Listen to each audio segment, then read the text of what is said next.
Sa kabila naman ng pagpapalit ng liderato ng Amerika at pag-upo ni US President Donald Trump, patunay umano ang nakatakdang pagbisita ni US Defense Secretary Pete Hegseth sa matibay na relasyon ng Pilipinas at Estados Unidos.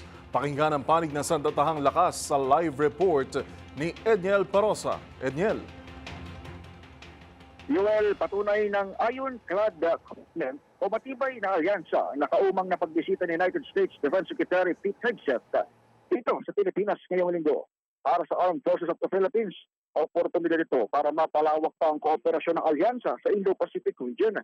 Dahil ng taunang balikatan exercises, ginawan ay ang peace spokesperson Colonel Francel Padilla ang pahayag sa Campo Aguinaldo. Ilang araw bago nakatakdang pagbisita ni Hegseth kay Defense Secretary Gilbert Chodoro.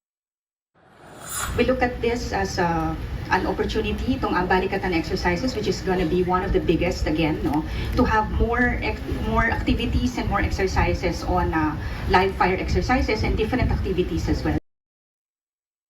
Kasadong magtulong sina Hegseth at Chodoro sa AFP headquarters sa Biyernes, Marso 28. Ito ang unang pagkikita ng dalawang defense chief na una nang nagkausap sa telepono mula nang maupo ang bagong Trump administration sa Amerika. Nangyayari ang official visit ni Hegseth ilang linggo makaraang gawin ng Washington ang military aid freeze nito sa kaalyadong Maynila. Para sa NBC TV and Network News, ito si Edniel Parosa na DZRH. Una sa Pilipinas, una sa Pilipino. Maraming salamat, Edniel Parosa.